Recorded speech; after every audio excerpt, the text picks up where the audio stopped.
Muy buenos días, amada iglesia. El Señor les bendiga grandemente. Hoy estamos gozosos porque Dios nos ha regalado un día más, un nuevo amanecer.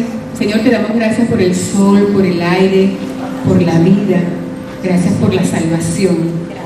La Iglesia de la Comunidad de la Gracia le quiere dar la más cordial bienvenida a las personas que hoy nos están visitando por primera vez. Gracias por estar aquí, bienvenidas, sigan viniendo, esta es su casa. Les invito a colocarse de pie para continuar con el segundo servicio, donde hoy vamos a adorar al único Dios vivo y verdadero. Como leímos ahorita en Isaías, al Dios alto y sublime, el que habita la eternidad y cuyo nombre es el Santo. Amén. Por favor, hermanos, abran sus Biblias en la segunda epístola del apóstol Pablo a los Corintios, en el capítulo 5, versículo 21. Segunda de Corintios, capítulo 5, versículo número 21. Nuevo Testamento. Segunda de Corintios 5, 21, y leemos en el nombre del Padre, del Hijo y del Espíritu Santo. Al que no conoció pecado, por nosotros, dígale al que está a su lado, por nosotros, lo hizo pecado, para que nosotros fuésemos hechos justicia de Dios en él. Otra versión dice, al que no cometió pecado alguno, por nosotros Dios lo trató como pecador, para que en él recibiéramos la justicia de Dios. Amén.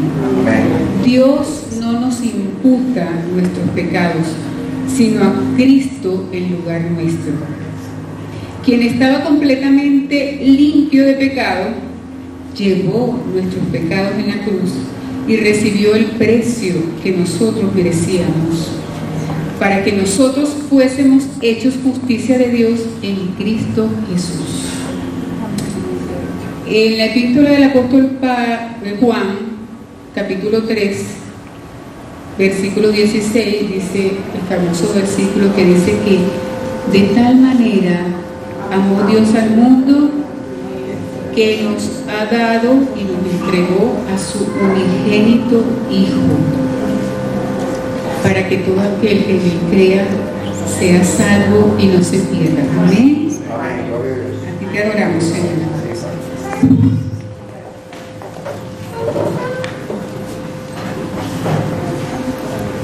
Su sangre nos limpia y nos redime de toda maldad.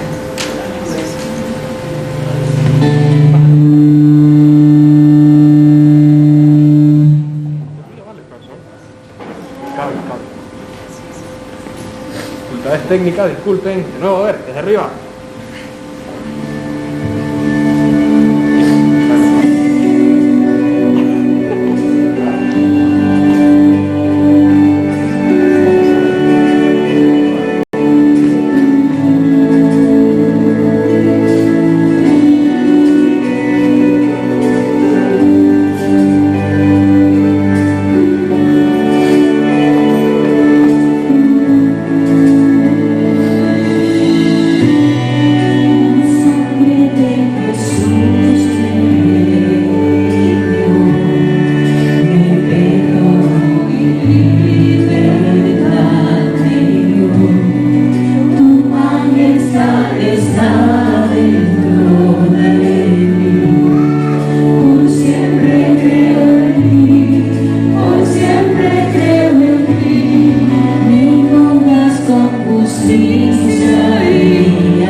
Jesús por mí.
gloria, Padre, porque en ti, solo en ti tenemos esperanza, esperanza de vida eterna, Señor. Gracias, mi Dios amado.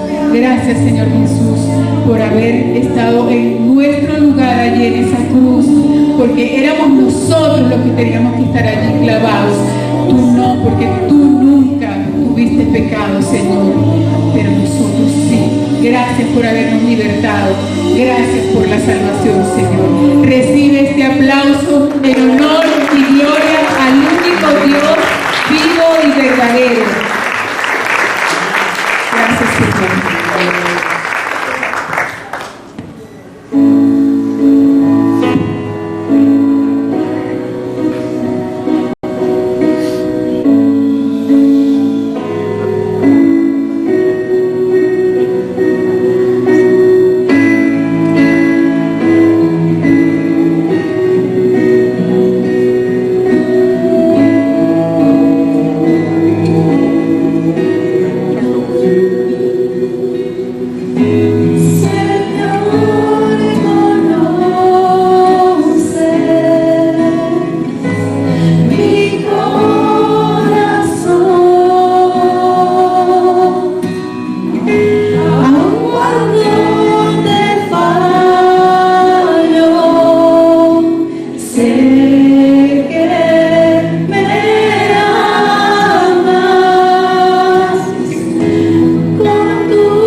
aplauso al Rey, Dios Todopoderoso y Eterno.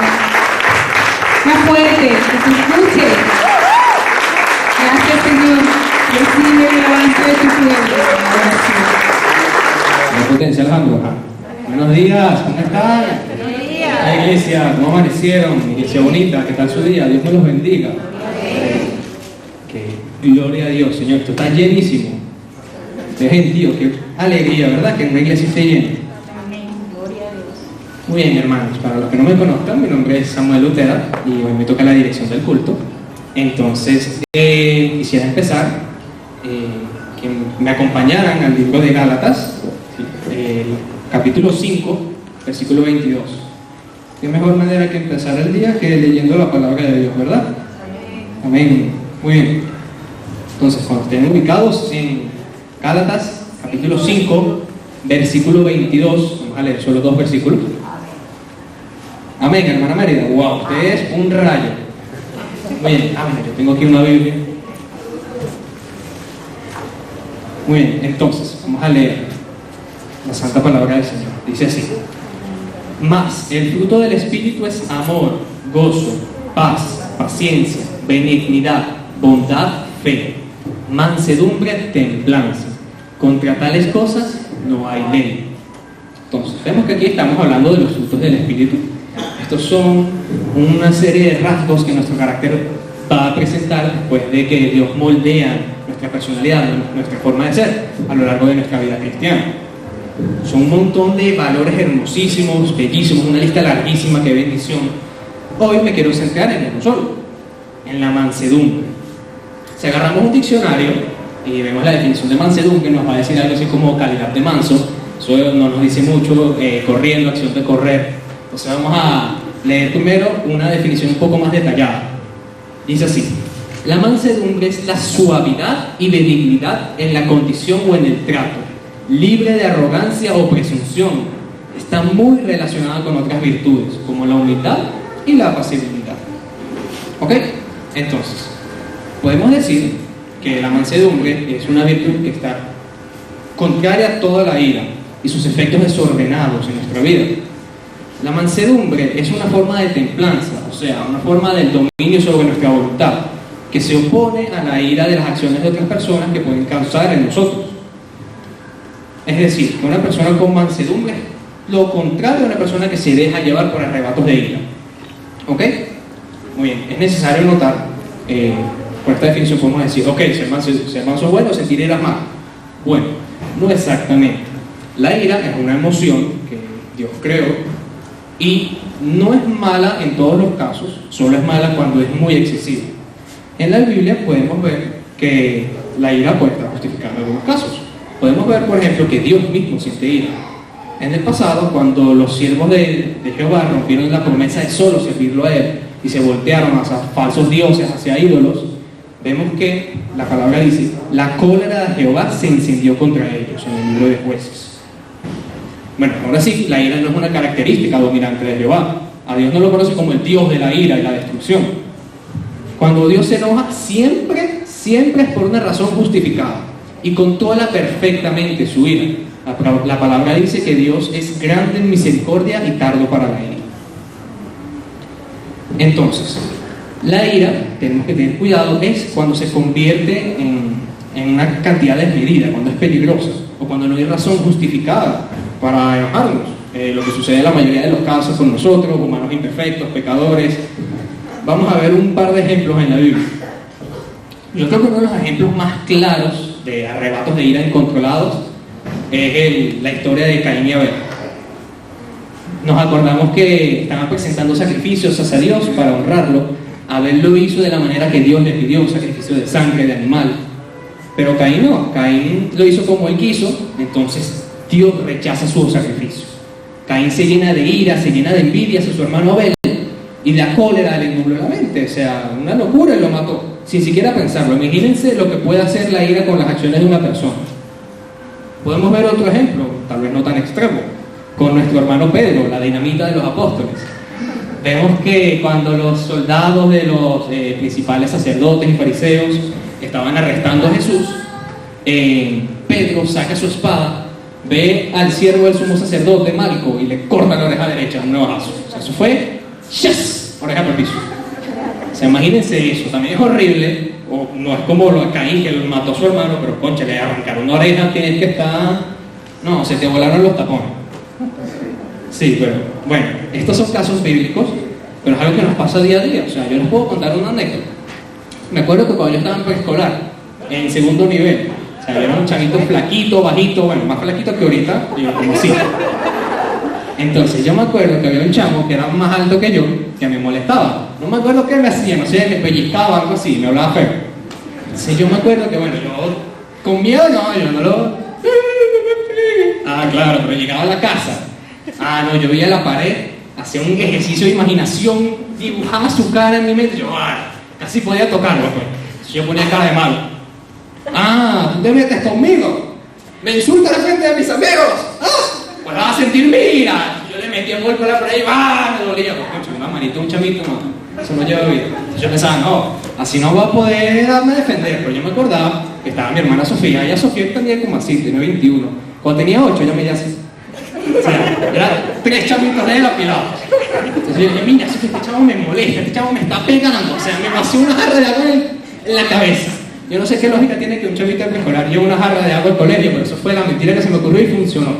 Al día siguiente Sofía fue como que le estaba vaciando jarras de agua en la cabeza de mi hermano. Yo no me acuerdo qué le pasó a ese chavo, pero más nunca lo vi, más nunca me molestó. Venganza cumplida. Claro, a ustedes les parece graciosa esta anécdota porque, concha, una niña de una riña de niños, nada grave.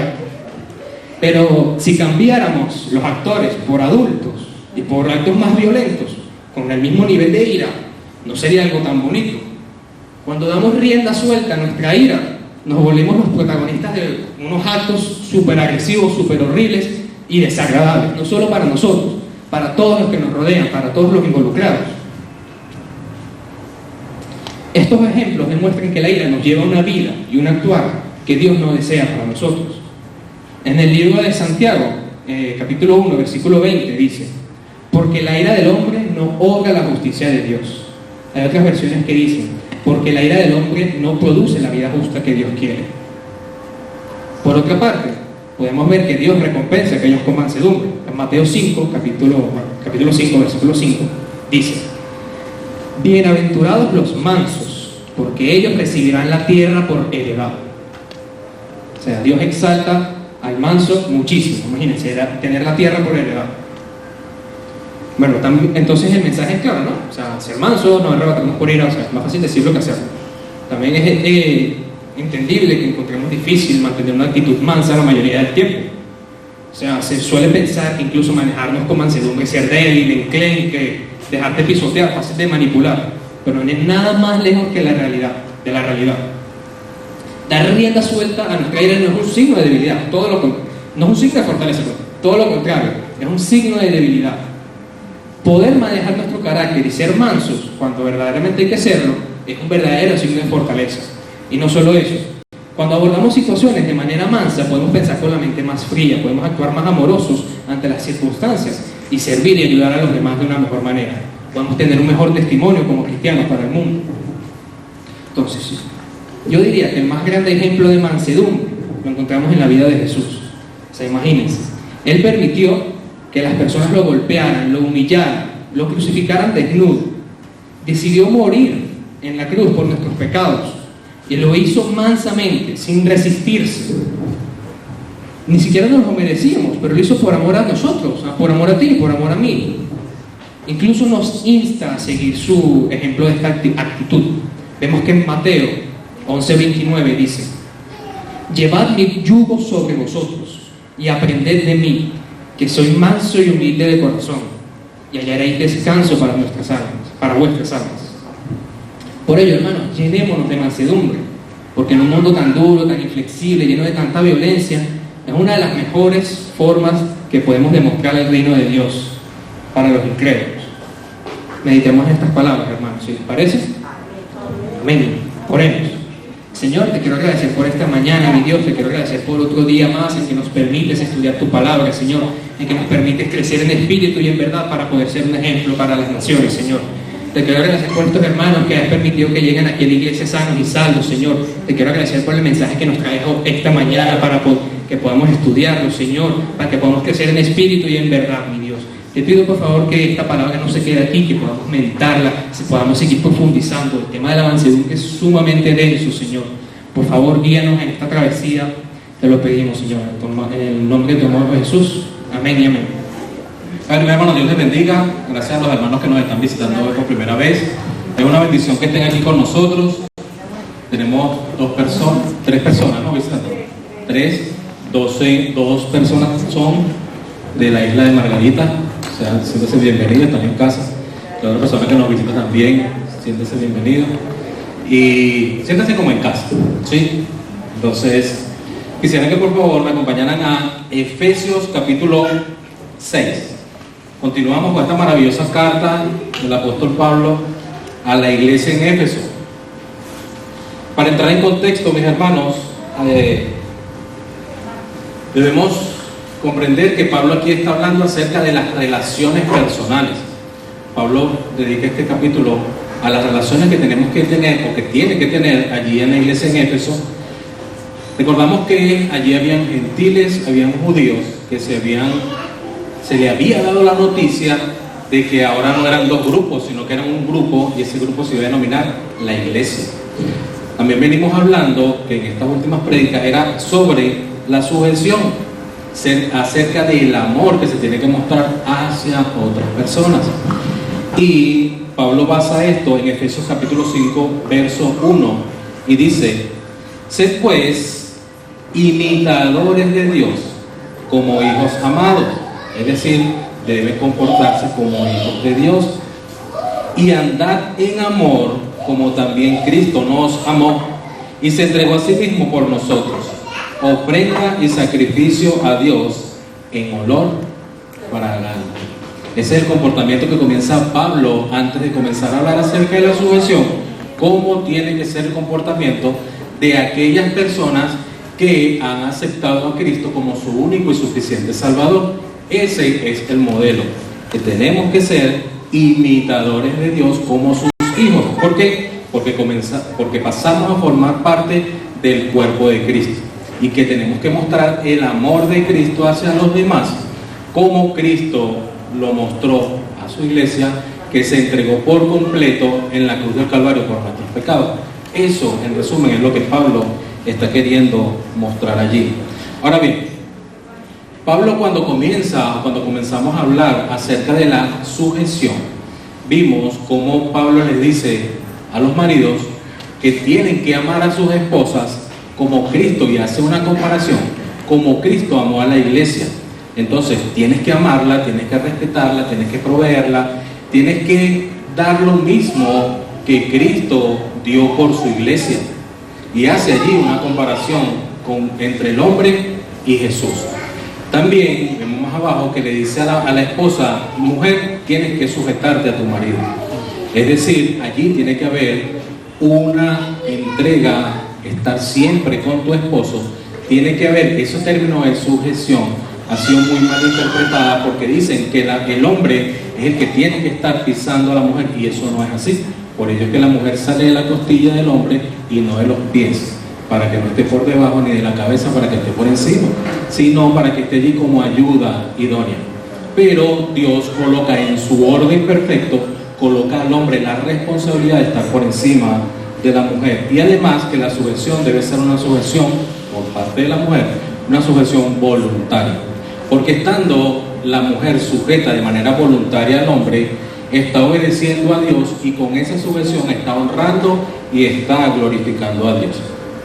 También hablamos la semana antepasada y pasada acerca de la sujeción que tienen que tener los hijos hacia los padres, acerca de que los hijos tienen que respetar a los padres, sea la edad que tengan. Siempre vamos a ser hijos, siempre vamos a ser padres, no nos quitan esa condición, y siempre tenemos nosotros que honrar a nuestros padres. Pablo también nos explica eso. Y hoy vamos a hablar algo interesante acerca de los siervos, y trayéndolo a este contexto hacia los empleados y los empleadores, es decir, los jefes y los empleados. Entonces vamos a leer Efesios capítulo 6, vamos a leer del versículo 5 al verso 9.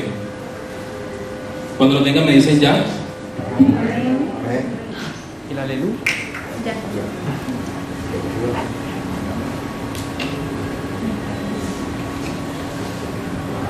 Aleluya. Ya. Lo tenemos. Ok.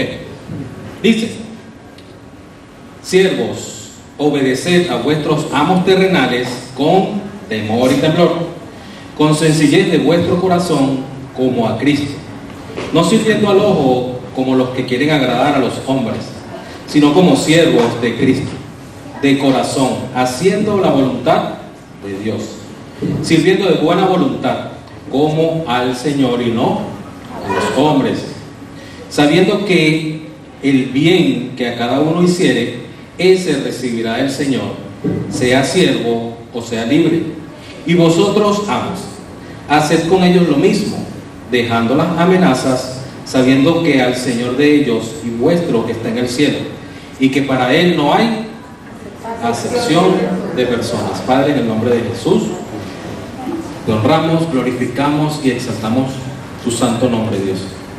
En tu momento, Espíritu Santo, quiero pedir que seas tú ministrando en nuestros corazones, que seas tú enseñándonos, corrigiéndonos, que seas tú redarguyéndonos a cada uno de nosotros, Señor, que podamos también, Señor, entender, Dios, qué es lo que tú, mediante el apóstol Pablo, Señor, quieres decir en esta maravillosa carta, Señor.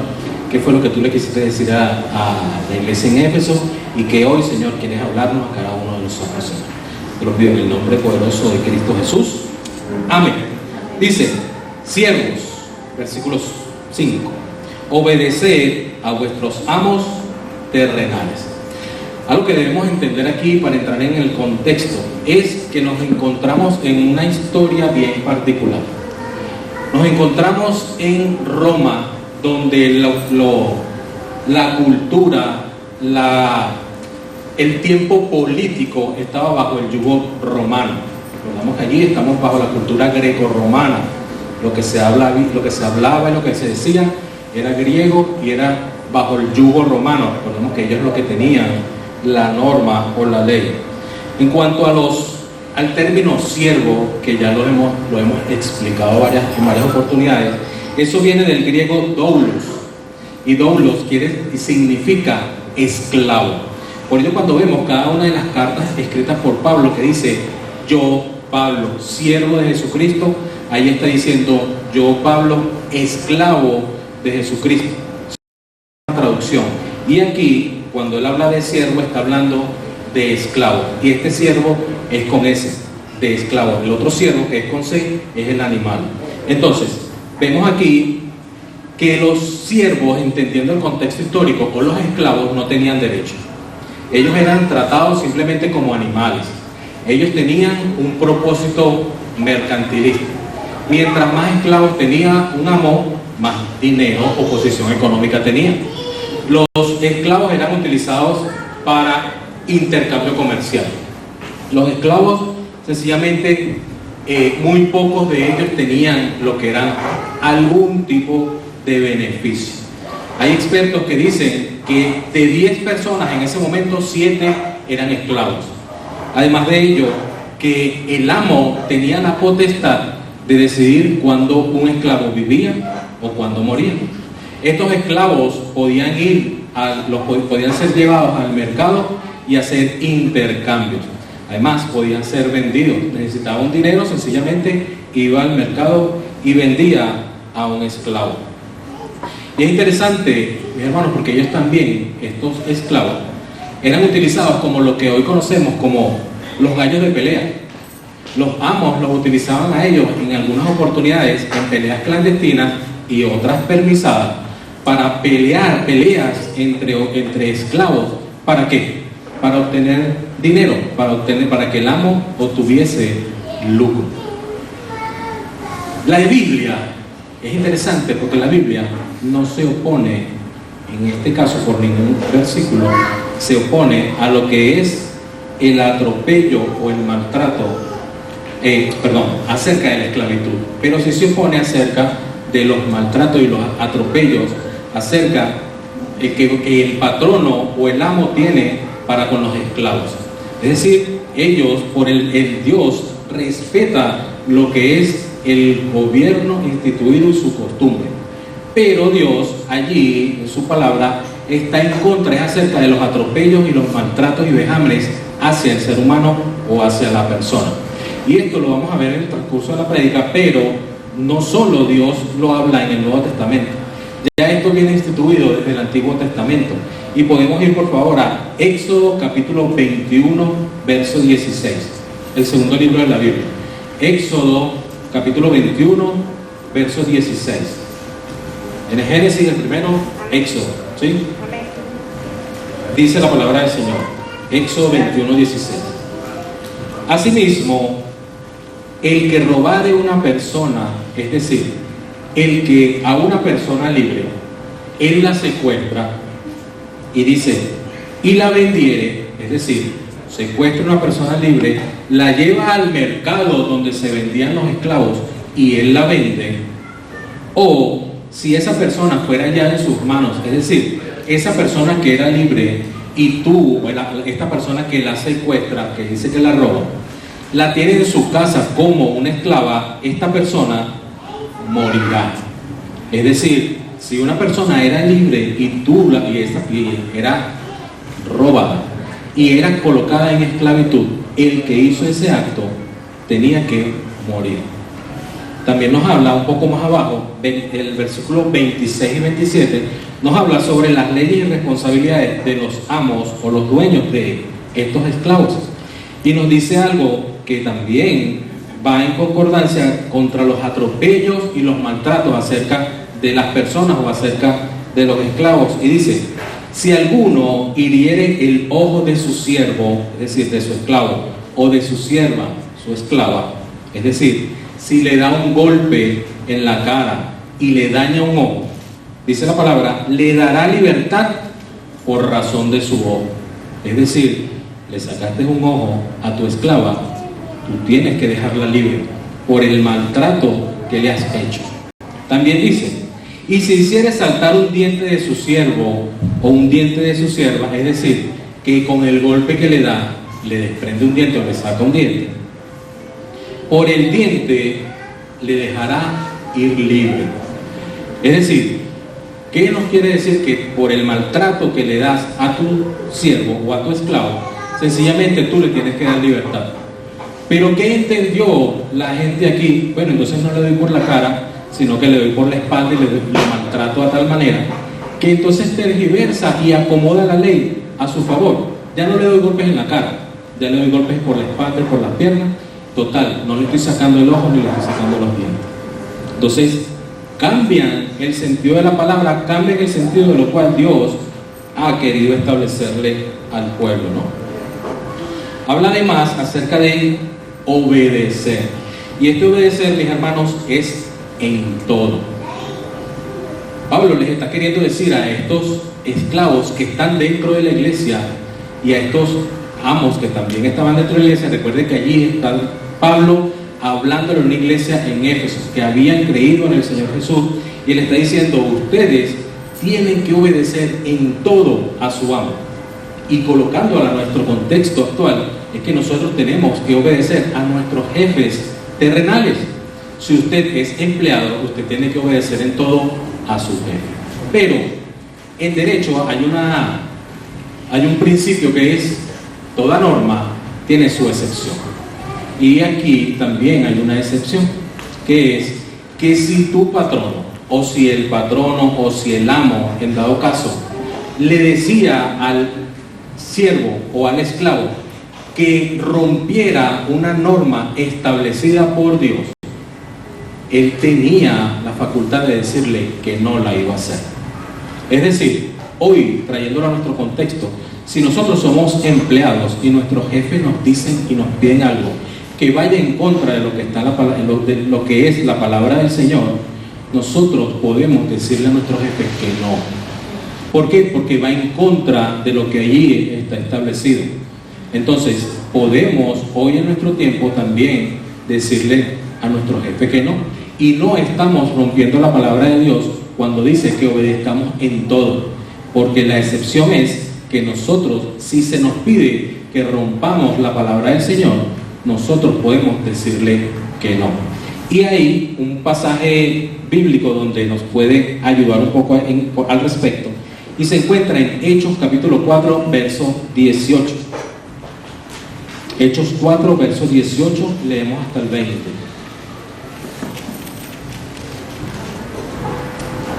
Les leo. Estaba Pedro y estaba Juan hablando acerca del Señor Jesús. Hechos 4, del 18 al 20. Está Pedro y Juan hablando acerca del Señor Jesús, que murió en la cruz, resucitó, que ellos le habían visto, y todo cuanto se habla, lo que conocemos nosotros bíblicamente de Jesús.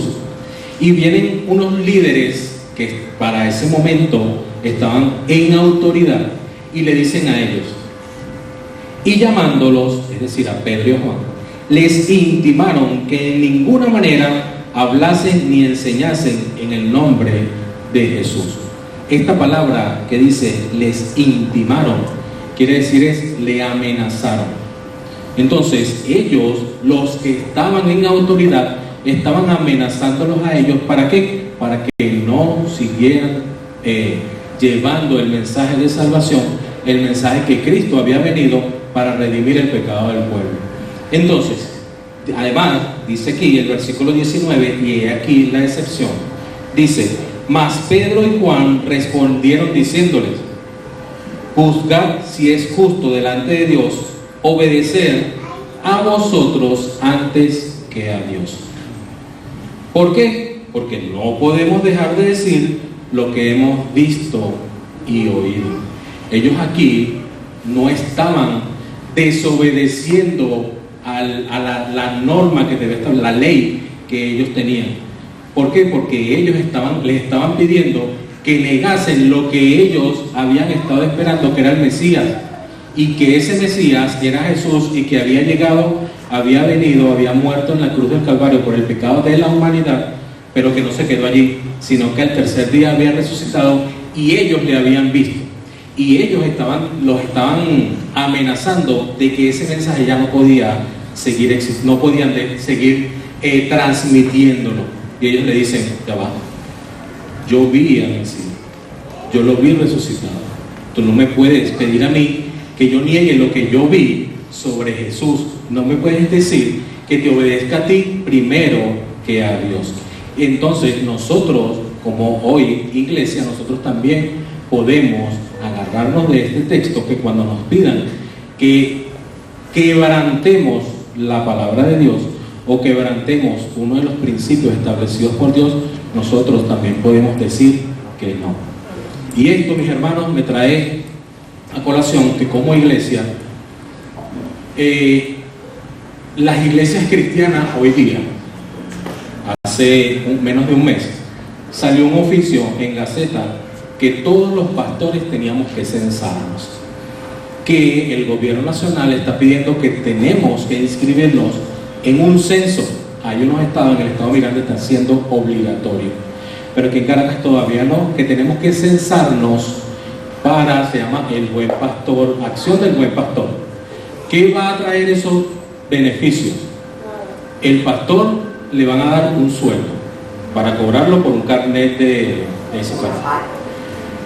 Si necesitas instrumentos, te vamos a dar los instrumentos. Si necesitas construir, te damos para la construcción. Si necesitas cualquier otra cosa, te lo damos, tranquilo. Pero ¿qué va a suceder o cuál es el trasfondo, mis hermanos? Sencillamente que nosotros vamos a depender entonces del Estado. Y la palabra dice que al César lo que es del César y a Dios lo que es de Dios. Entonces, la iglesia no puede estar por debajo del Estado. Entonces, nosotros como iglesia, o nosotros como pastor, el pastor Iván y yo, tomamos la decisión de no censarnos. Entonces, ¿qué pudiese venir? No lo sabemos, pero censándonos, sencillamente, el púlpito va a quedar a merced de otras personas. Que cuando tengamos que prestar el púlpito para que den un mensaje político, tenemos que hacerlo. Y eso pudiera suceder. Entonces nosotros, obedeciendo a la palabra de Dios, obedeciendo los principios que Dios tiene establecido, le dejamos al César lo que es del César y a Dios lo que es de Dios. Ahora bien, mis hermanos, también existe 1 de Timoteo capítulo 6 verso 1 y dice, 1 de Timoteo 6 verso 1 dice, todos los que están bajo el yugo de esclavitud, es decir, todos los que somos, en este caso el contexto, trabajadores, tengan a sus amos por dignos de todo honor. Es decir, nosotros, recuerden que está hablando a cristianos, está hablando a una iglesia, y le dice, ustedes que están bajo el yugo de esclavitud, tengan a sus amos dignos de todo honor. Es decir, nosotros tenemos que respetar, tenemos que honrar a nuestros patrones. ¿Por qué? Para que no sea blasfemado el nombre de Dios y la doctrina. ¿Qué sucede? Si el patrono sabe que usted es cristiano, quizás él vaya a hacer cosas que a usted no le agraden, y allí es cuando usted va a tomar la decisión de sí hacerlo o no hacerlo. Porque ¿qué va a suceder? Y miren lo importante de una coma. Si se dice y es cristiano, a decir sí, es cristiano. Miren lo que cambia una coma, el sentido completo de una palabra. Es preferible que digan sí, es cristiano, a que digan sí, es cristiano.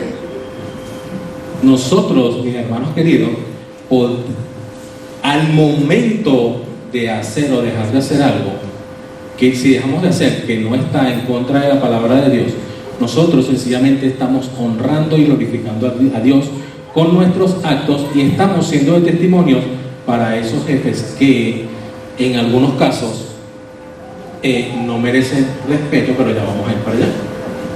Ahora bien, hablando del trabajo, existe una muy mala interpretación, y sé que aquí en la iglesia no lo es, sino que lo he escuchado en otros lugares, de que el trabajo es una maldición.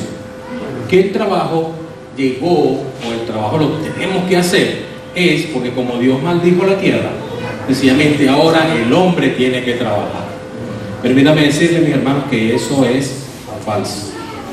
El hermano Juan me recordó una canción que se la escuchaba a mi papá hace tiempo, que esa misma, oye, Mary, estás al día, que es la del negrito del batey. Yo sé que estos muchachos no la conocen, pero dice: a mí me llaman el negrito del batey porque el trabajo para mí es un enemigo. Y sigue la canción, y sigue, tengo todavía y sigue la canción diciendo que el trabajo es una maldición de Dios y es un castigo. Y sencillamente eso ha quedado. Entonces, si vemos el contexto de lo que dice Génesis capítulo 3 del 17 al 19, podemos entender por qué hay personas que lo piensan. Vamos a Génesis 3 del 17 al 19. Y dice: y al hombre dijo el Señor: por cuanto obedecisteis a la voz de la mujer y comisteis del árbol del que te mandé diciendo: no comerás de él, maldita será la tierra por tu causa. Con dolor comerás de ella todos los días de tu vida. Espinos y cardos te producirá y comerás plantas del campo. Con tu sudor, con el sudor de tu rostro comerás el pan hasta que vuelvas a la tierra, porque de ella fuiste tomado, pues polvo eres y en polvo volverás. El Señor no maldijo aquí el trabajo. El Señor, ¿qué maldijo aquí? La tierra. Entonces hay muchos que han malinterpretado este versículo diciendo que el trabajo, por ello es que tenemos que esforzarnos, por ello es que tenemos que hacer las cosas, porque sencillamente Dios, a través del pecado, maldijo el trabajo. Pero es que un versículo antes, Dios estableció el trabajo que le iba a dar a Adán. Entonces, el 1 de octubre, ¿cuándo es que se celebra el Día del Trabajador, por cierto? El 1 de mayo, que es el 1 de octubre. El 1 de mayo, ¿no se celebra el Día del Trabajador? El trabajador se celebra el segundo capítulo del Génesis. Entonces, mire lo que dice. Génesis capítulo 2, versículo 15. Tomó pues, capítulo 2, verso 15. Tomó pues Jehová Dios al hombre, a Adán, y lo puso en el huerto de Edén. Preparó al hombre de la tierra y se lo llevó y lo colocó allí en el huerto. Y dice, y aquí le da el trabajo que él tenía que hacer, o la función que tenía que hacer en el huerto. Dice, ¿para qué? Para que lo labrase y lo guardare. Génesis 2:19 también nos dice un trabajo que Dios le estaba dando a Adán. Jehová Dios, el mismo versículo 2, capítulo 2, verso 19. Jehová Dios formó pues de la tierra toda bestia del campo y toda ave del cielo. ¿Y qué hizo? Las trajo a Adán. ¿Para qué? Para que viese cómo la había de llamar. Es decir, Dios también le dio el trabajo a Adán de que le pusiera nombre a todas las bestias, a todos los animales. Este es un perro, ¿cómo se va a llamar? La perra. Caballo, ¿cómo se va a llamar? Caballa, no, caballa no, yegua. Vaca, toro. Entonces, hasta el momento, ¿cómo se llame ese animal que Adán le colocó el nombre? Hasta este momento, así se llama. Mira lo que dice después. Y las trajo a Adán para que viese cómo las había de llamar, y todo lo que Adán llamó a los animales vivientes, ese hasta hoy, mis hermanos, es su nombre. Entonces, el trabajo, mis hermanos queridos, es una bendición, y es Dios el que nos ha provisto de trabajo. Es más, es Dios el vivo ejemplo del trabajo, porque la Biblia dice que el Señor trabajó 6 días y al 7º descansó. Quiere decir entonces que Él es un ejemplo. Además, Dios también todavía está trabajando. Dios dice su palabra que nosotros, recuerda la canción, levanto mis manos, pero aunque cuando Él está en silencio, ¿qué está haciendo? Está trabajando. Y Dios continuará trabajando en cada, no en crear, porque ya Él creó todo. Él está trabajando en cada uno de nosotros, y está trabajando convenciendo al mundo de justicia y juicio y de pecado a través del Espíritu Santo. Entonces, Él es un ejemplo de trabajo y Él es nuestra bendición y Él es nuestro ejemplo, que tenemos que comprender que el trabajo es una bendición de Dios. Ahora, ¿cómo tenemos que servir? ¿Cómo tenemos que hacer, además de obedecer a nuestros amos, en este contexto a nuestros jefes? Con temor y temblor, con sencillez de vuestro corazón, como a Cristo. Y ya hemos explicado, cuando la Biblia habla de temor y de temblor, no quiere decir miedo. Con temor y temblor quiere decir con respeto. Eso es lo que la Biblia nos refiere aquí cuando habla de temor y temblor. Ahora bien, hay amos y hay jefes que son duros y no merecen respeto. Hay amos y jefes que son déspotas, que son groseros, que son vejadores para la persona, para cada uno de sus trabajadores. Son una bendición, como llamamos nosotros, que realmente son fuertes. Pero la Biblia habla que nosotros también tenemos que respetarlo y que tenemos que honrarlos a cada uno de ellos.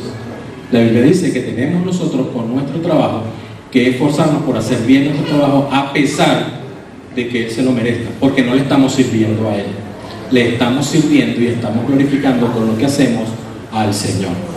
Un respaldo para este texto, para esto que estoy explicando, vamos, Primera de Pedro capítulo 2, versos 18 al 20. Está haciendo como calor de Semana Santa, ¿no?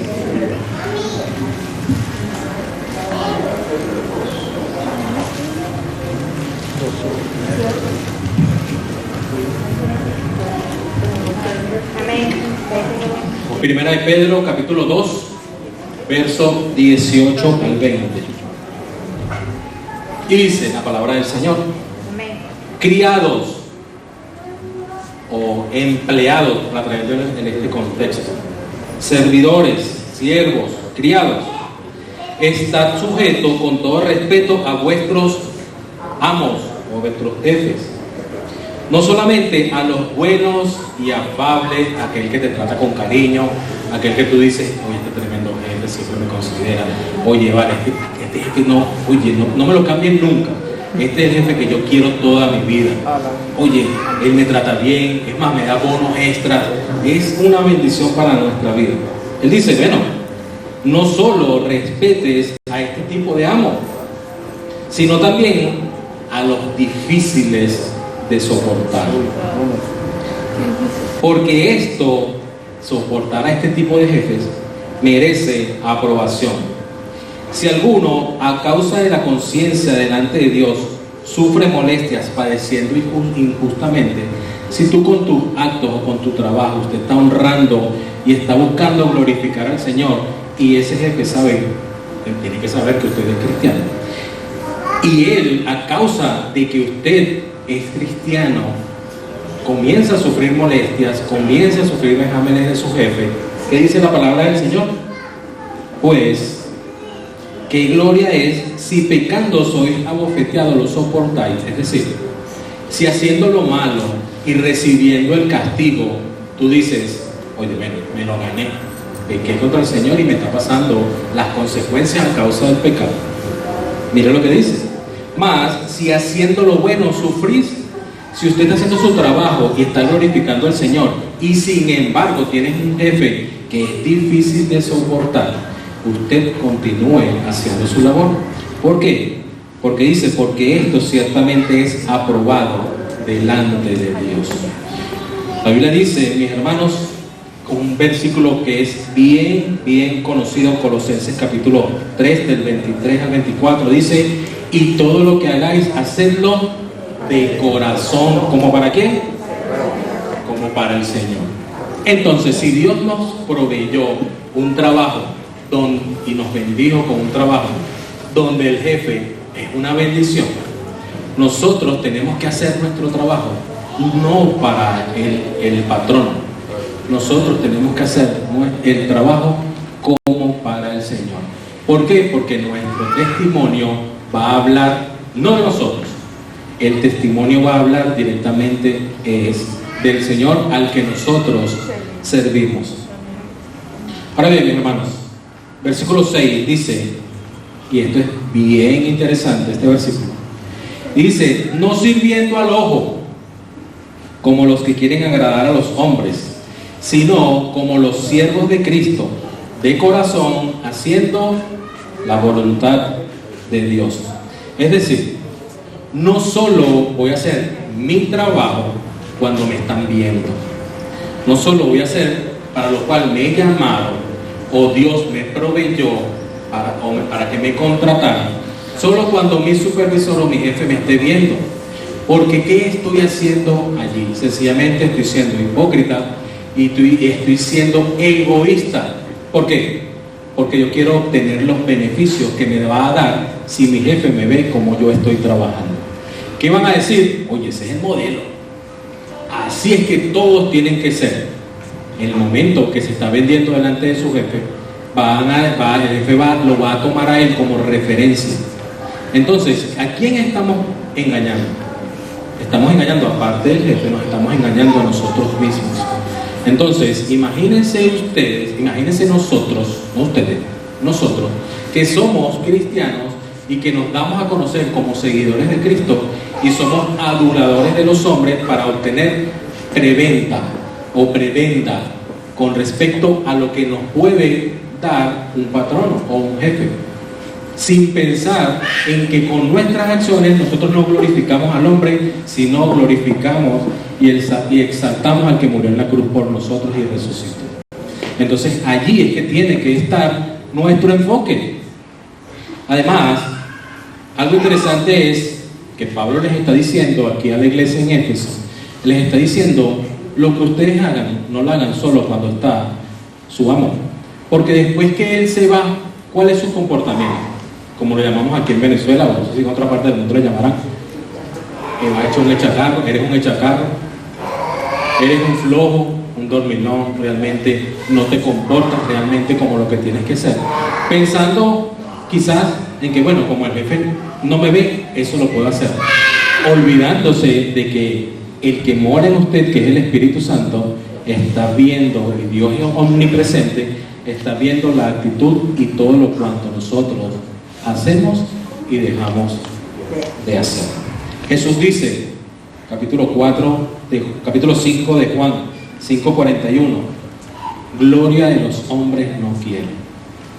Él quiere es que lo adoren en espíritu y en verdad, y no que lo adoren y lo busquen cuando sea por interés particular. Entonces nosotros, nuestro comportamiento tiene que hablar por nuestras acciones, tienen que hablar de nosotros, y nosotros estamos hablando de Jesús, ¿sí? Entonces, si tienes un jefe realmente que sea de esos que irritan, tú no tienes que hacer tu trabajo cuando él esté presente, o no tenemos que hacer el trabajo cuando él esté presente. Simplemente nosotros, para glorificar y exaltar al Señor, porque todo lo que nosotros hacemos lo hacemos como para el Señor, ese trabajo tiene que hablar por el Señor. ¿Por qué? Porque ese patrono, cuando, si no lo conoce, o si usted hace un trabajo excelente y él no sabe que lo hizo usted, seguramente que va a preguntar y va a decir, oye, ¿y quién hizo esto? No, lo hizo fulanito de tal. Oye, hay que tomarlo en consideración, y su nombre va a comenzar a sonar en los oídos de ese jefe, porque ¿qué va a pasar? Que usted está glorificando y exaltando al Señor con sus acciones, y el Señor no se queda con nada. El Señor sencillamente va a comenzar a bendecirlo allí en su trabajo, y quizás no lo cobre allí, quizás lo cobre cuando esté en el cielo, pero algo sí se le garantiza, es que el Señor no se queda con nada. Versículo 7, y dice, sirviendo, es decir, no lo hagas al ojo cuando están viendo, sino que dice, sirviendo de buena voluntad como al Señor y no a los hombres, sabiendo que el bien que cada uno hiciere, ese recibirá el Señor, sea siervo, es decir, sea esclavo o sea libre. Como le estaba diciendo, Dios no se va a quedar con nada. Cada una de las cosas que nosotros hagamos, no para gloria personal, sino para glorificarlo a Él, mis hermanos, tendrá su galardón. Dios no se queda con nada. Y si nosotros lo hacemos para glorificar y exaltar su nombre, seguramente Él nos tendrá una recompensa. Quizás no es aquí, quizás no la veamos aquí, pero sabemos que cuando estemos allá en el cielo vamos a tener nuestra recompensa, porque la palabra dice que todas nuestras acciones van a ser probadas. Hay unas que serán chamuscadas, pero otras se van a quedar como el oro. ¿Cuáles queremos hacer nosotros que sean chamuscadas o cuáles queremos que queden como oro? Va a depender de lo que usted haga para la gloria y honra del Señor.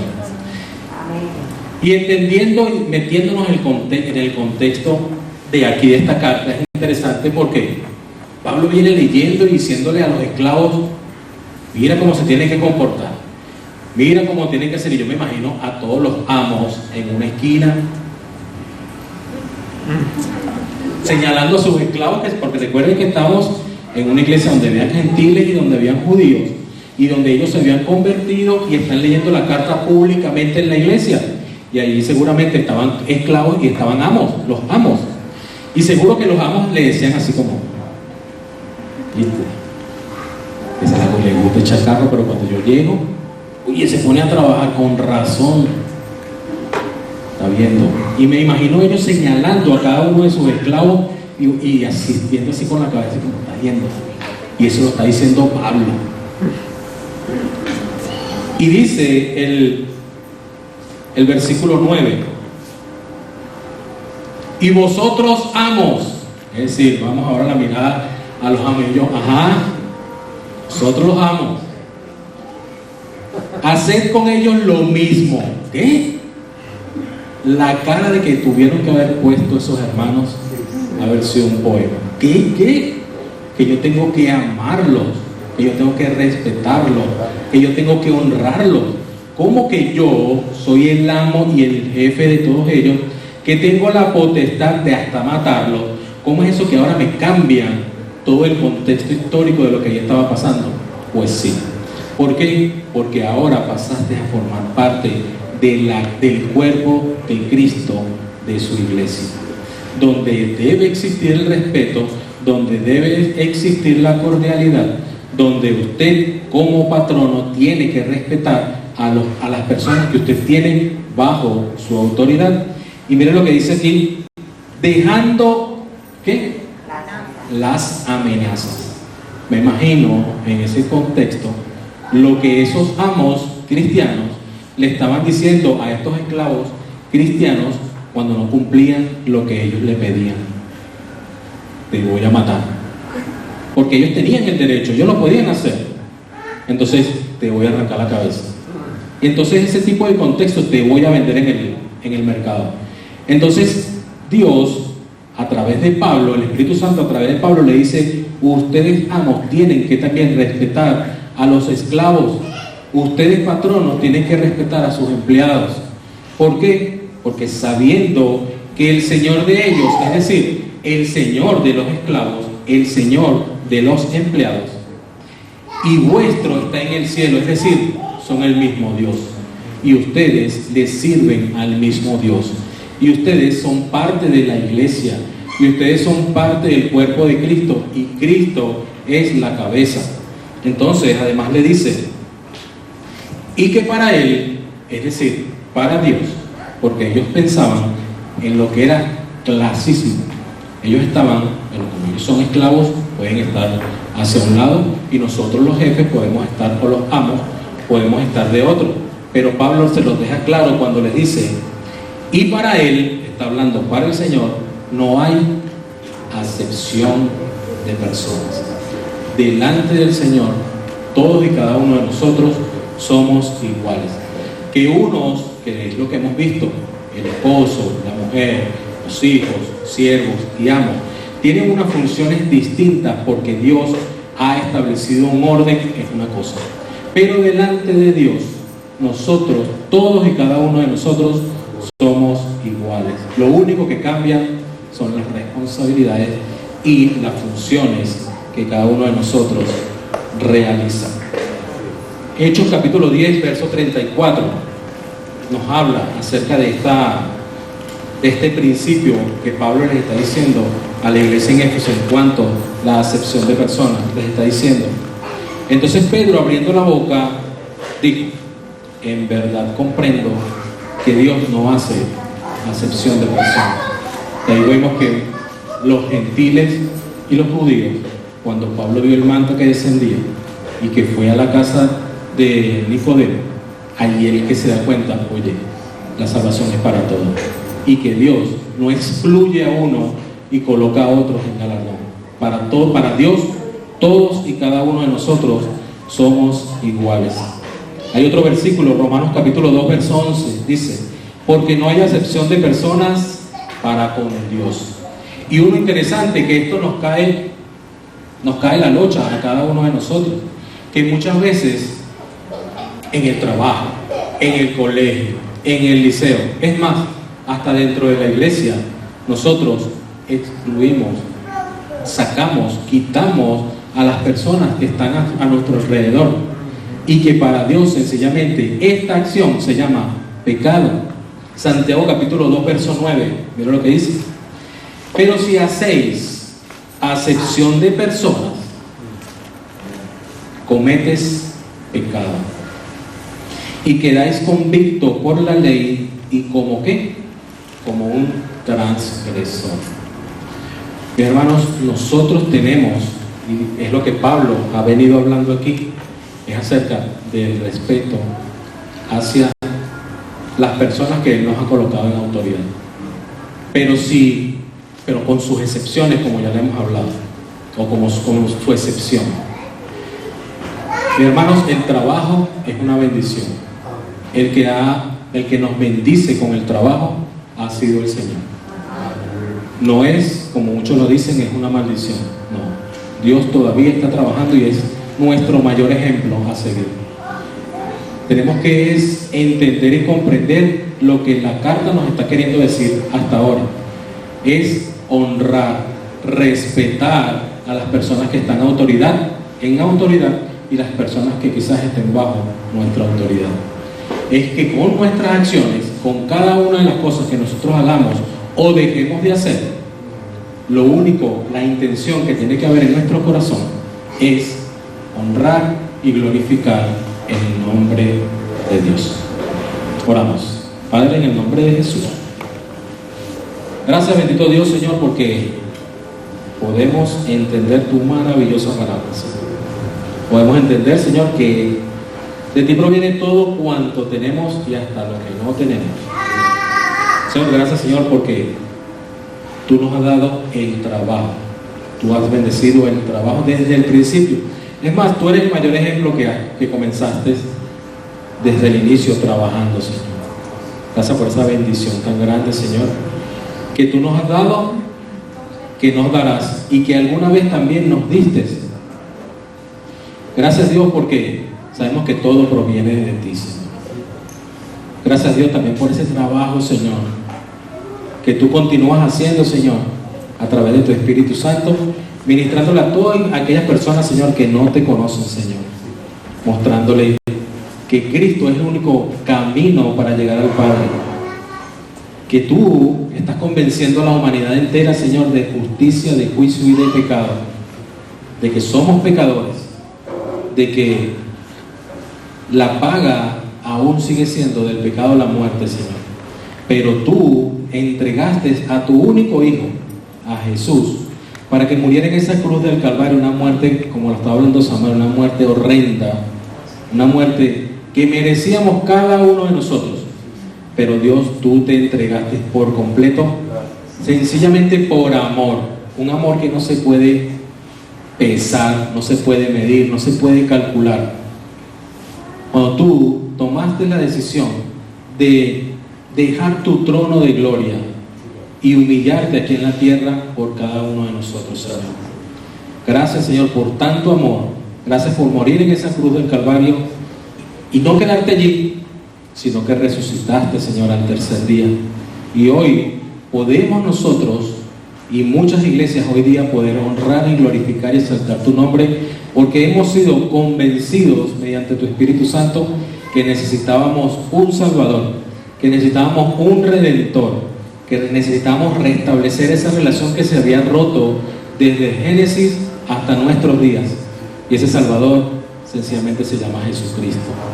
Gracias Dios porque te entregaste por completo y después cuando subiste no nos dejaste solos, nos dejaste tu Espíritu Santo, Señor, nos dejaste al Paracleto para que nos ayudara a andar, Señor, en este camino, Señor, de santificación continua, Dios bendito, para poder alcanzar el tamaño de ese varón perfecto que eres tú, mi Jesús. Señor, gracias por todo cuanto nos has dado, Señor, y aquellas personas que hoy nos están visitando por primera vez y que quieren y no son aún familia de Dios, como dice la palabra, y que quieren pasar a formar parte del cuerpo de Cristo. Hoy es un buen día para que te pongas a cuenta con el Señor. Y no tienes que hacer ningún sacrificio, no tienes que hacer absolutamente nada, simplemente de corazón arrepentirte y decirle al Señor algo así. Esto no es un guión, sencillamente puedes tú, cuando estés en tu casa, orar de esta manera y decirle: Padre, en el nombre de Jesús me arrepiento de mis pecados, te confieso que soy pecador. Confieso que creo que Jesús, tú moriste en la cruz del Calvario por mí, por mis pecados, y que al tercer día resucitaste. Que hoy te acepto como mi único y mi suficiente Salvador y Señor. Y Espíritu Santo, te pido que me selles e inscribas mi nombre en el libro de la vida. Todo esto, Señor, en el nombre de Jesús. Amén. Dios le bendiga, mis hermanos.